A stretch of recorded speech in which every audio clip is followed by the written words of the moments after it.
Hi, boys and girls. Good morning. It is Monday, March 23rd, and we are continuing where we left off on Mrs. Frisby and the Rats of Nihm. Today, we've got a lot of new things going on. I plan to be meeting with you guys very shortly to go over what our new week looks like. I'm excited to see everything that you guys are working on independently, and I'm very proud of how hard you guys are working as well. Today, I am going to be reading the chapter called The Air Ducts. So last time we left off, the chapters that we read were In the Cage and A Lesson in Reading. So we kind of learned about why these rats are so smart. So now we're going on to the air ducts. And we know that Justin was trying to figure out a way out.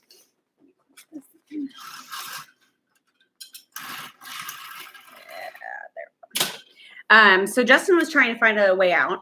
And so we're curious if he's going to be the one that figures it out or if it'll be some other way. So here we go. The air ducts. And so it was. By teaching us how to read, they had taught us how to get away. Justin climbed easily up the open door of his cage and vanished over the top with a flick of his tail. He came back an hour later, greatly excited and full of information. Yet it was typical of Justin that even excited as he was, he stayed calm. He thought clearly. He climbed down the front of my cage rather than his own and spoke softly. We both assumed that by now the other rats were asleep. Nicodemus, come on out. I'll show you how. He directed me as much as I reached through the wire bars of the door and felt beneath it. I found the small metal knob, slid it forward and sideward, and felt the door swing loose against the shoulder. I followed him up the side of the cage to the shelf above. There we stopped. It was the first time I had met Justin face to face. He said, "It's better talking here than around that partition." Yes. Did you get down? Yes. How did you get back up? At the end of the shelf, there's a big cabinet. They keep the mouse cages in it. It has wire mesh doors. You can climb up and down them like a ladder. Of course, I said. I remember now. I had seen that cabinet many times when my cage was carried past it. For some reason, perhaps because they were smaller. The mice were kept in cages within a cage. Justin said, "Nicodemus, I think I've found the way to get out." You have? How? At the end of the room, there's an opening in the baseboard at the bottom of the wall. Air blows in through one of them and out the other. Each one has a metal grid covering it. And on the grid, there's a sign that says, "Lift to adjust airflow." I lifted one of them. It hangs on hinges like a trap door. Behind it, there's a thing like a metal window. When you slide it wide open, more air blows in. But the main thing is, it's easily big enough to walk through and get out. But what's on the other side? Where does it lead? On the other side, there's a duct, a thing like a square metal pipe built right into the wall. I walked along it, not very far, but I can figure out where it must go. There's bound to be a duct like it leading to every room in the building, and they must all branch off one main central pipe, and that one has to lead somewhere to the outside. Because that's where our air comes from. That's why they can never open the windows. I don't think those windows can open. He was right, of course. The building had central air conditioning. What we had to do was find the main air shaft and explore it. There would have to be an intake at one end and an outlet at the other. But that was easier said than done. And before it was done, there were questions to be answered. What about the rest of the rats? There were 20 of us in the laboratory, and we had to let the others know. So one by one, we woke them and showed them how to open their cages. It was an odd assembly that gathered that night, under the dimmed lights in the echoing laboratory, on the shelf where Justin and I had talked. We all knew each other in a way, from the passing of messages over the preceding months, yet except for Jenner and me, none of us had actually ever really met. We were strangers, though, as you can imagine, it didn't take long for us to develop a feeling of comradeship. For For we 20 were alone in a strange world. Just how alone and how strange, none of us really understood at first. Yet, in a way, we sensed it from the beginning. The group looked to me as leader, probably because it was Justin and I who first set them free, and because Justin was obviously younger than I. We didn't attempt to leave that night, but went together and looked at the metal grid Justin had discovered and made plans for exploring the air ducts. Jenner was astute at that sort of thing. He could foresee problems. With a vent like this leading to every room, he said, it will be easy to get lost. When we explore, we're going to need some way of finding our way back here. Why should we come back? Someone asked. Because it might take more than one night to find the way out. If it does, whoever is doing the exploring must be back in his cage by morning. Otherwise, Dr. Schultz will find out. Jenner was right. It took us about a week. What we did after some more discussion was to find some equipment. First, a large spool of thread in one of the cabinets where some of us had seen Julie place it one day. Second, a screwdriver that was kept on a shelf near the electric equipment because, as Jenner pointed out, there would probably be a screen over the end of the air shaft to keep out debris, and we might have to pry it loose. What we really needed was a light for the ducts at night. Were completely dark. But there was none to be had, not even a box of matches. The thread and the screwdriver we hid in the duct, a few feet from the entrance. We could only hope they would not be missed, or that if they were, we wouldn't be suspected. Justin and two others were chosen as the exploration party. One of the others was Arthur, whom you've met. They had a terrible time at first. Here was a maze to end all mazes. And in the dark, they quickly lost their sense of direction. Still, they kept at it, night after night, exploring the network of shafts that laced like a cubicle spiderweb through the walls and ceilings of the building. They would tie the end of their thread to the grid in our laboratory and unroll it from the spool as they went. Time and time again, they reached the end of the thread and had to come back. It just isn't long enough, Justin would complain. Every time I come to the end, I think if I could just go 10 feet farther.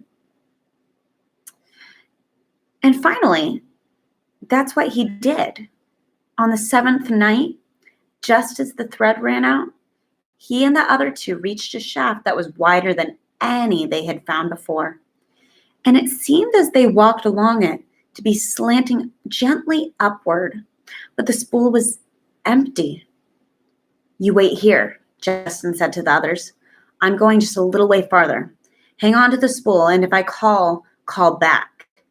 They had tied the end of the thread around the spool so they would not lose it in the dark. Justin had a hunch.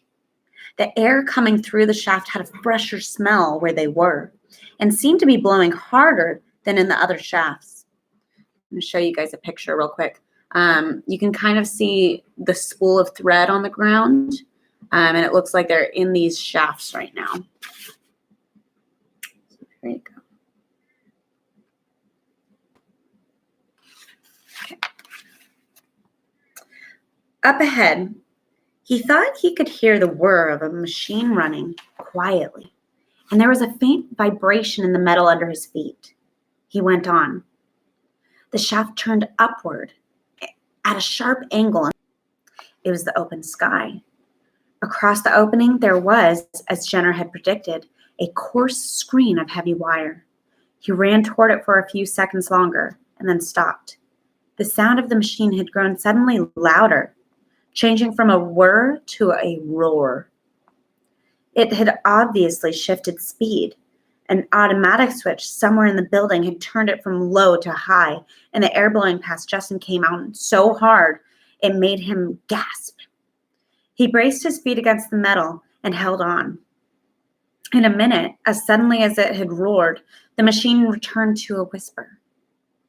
He looked around and realized he was lucky to have stopped. By the dim light from the sky, he could see that he had reached a point where perhaps 24 air shafts came together, like branches into the tree of the trunk. If he had gone a few steps farther, he would never be able to distinguish which shaft was his. He turned in his tracks, and in a few minutes he rejoined his friends. We had a meeting that night, and Justin told all of us what he had found. He had left the thread anchored by the screwdriver to guide us out. Some were for leaving immediately, but it was late, and Jenner and I argued against it. We didn't know how long it would take us to break through the screen at the end. If it should take more than an hour or two, daylight would be upon us.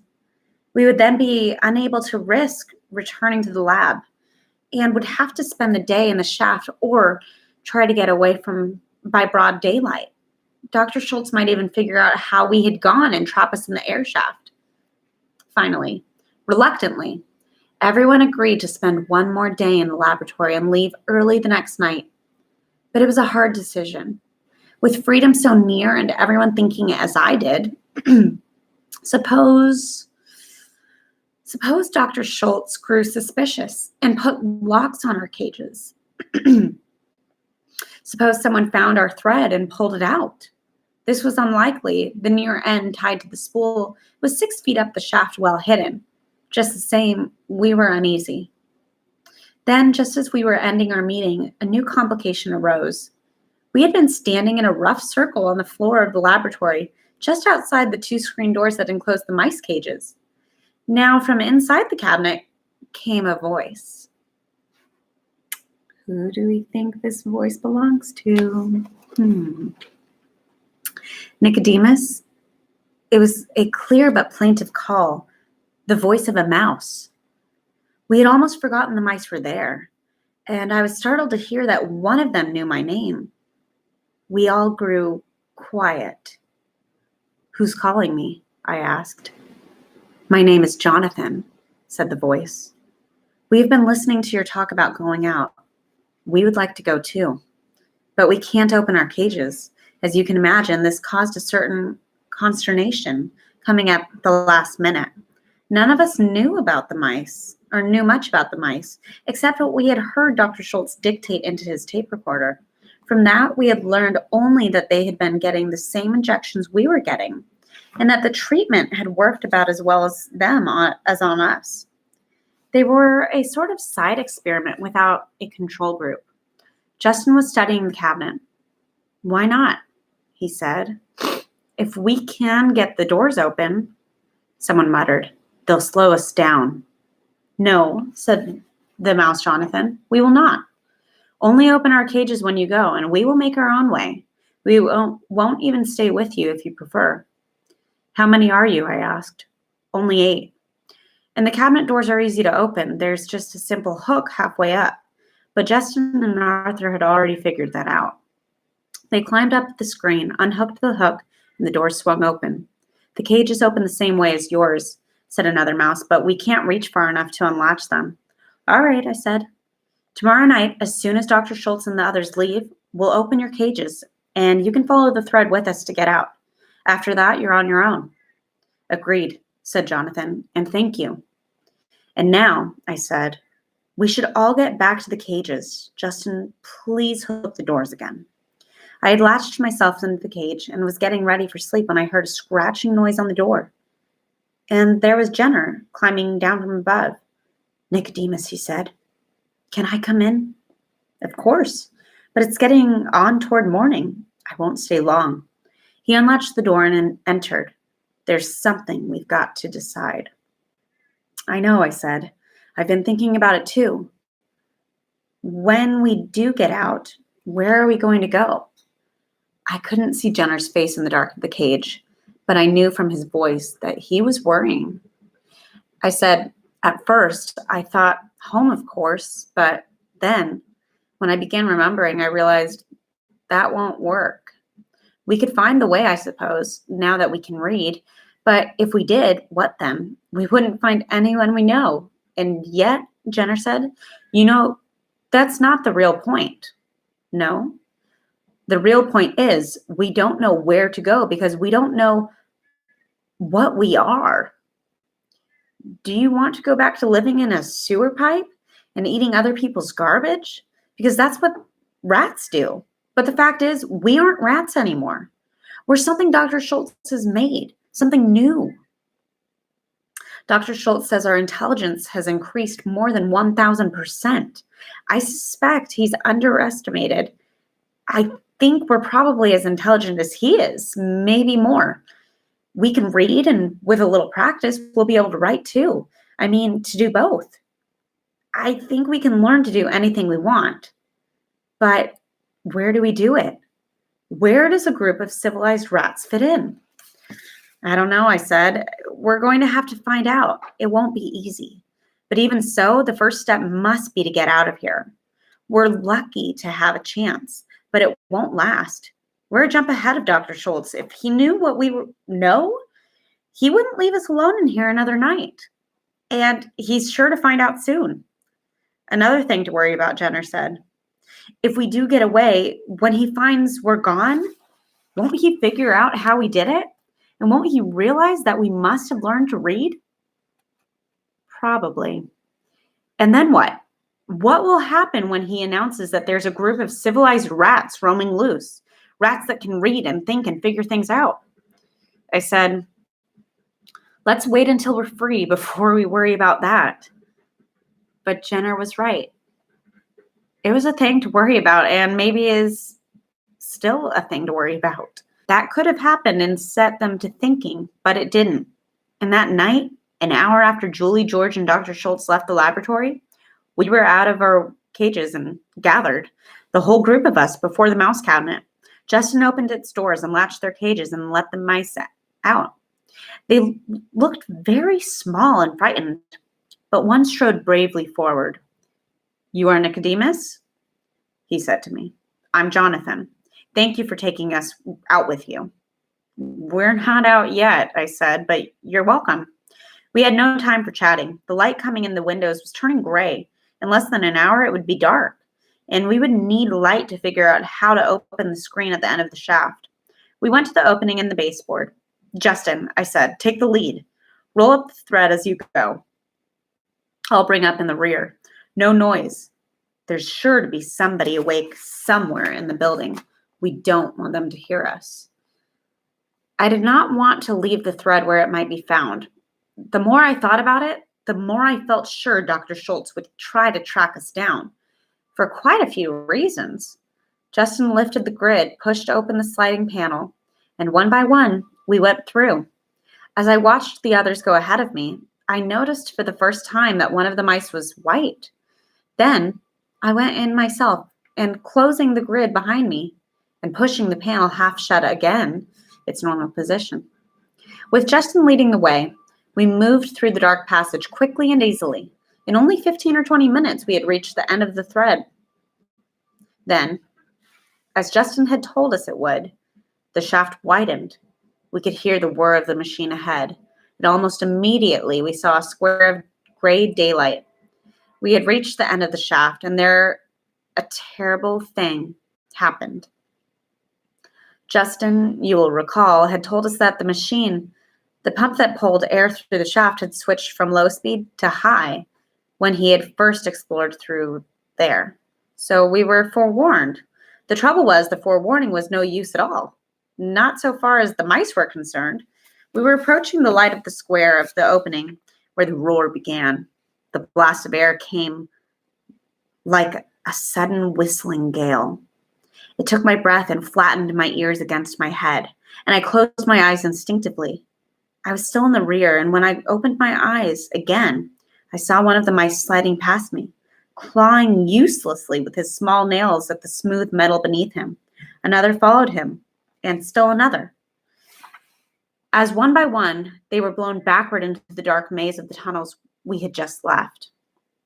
I braced myself in the corner of the shaft and grabbed at one as he slid by.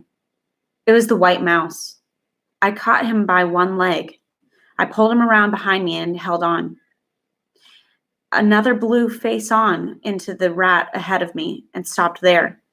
It was Jonathan, who had been near the lead, but the rest were lost, 6 in all. They were simply too light. They blew away like dead leaves, and we never saw them again. And here's a picture you can see Nicodemus and one of the mice.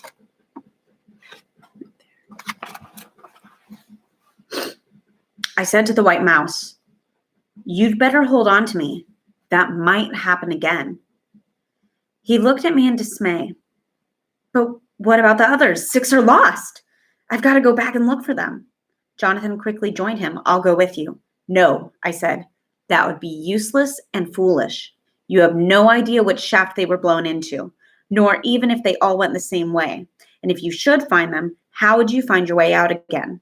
And suppose the wind comes again. Then there would be 8 lost instead of 6. The wind did come again, 6 times more.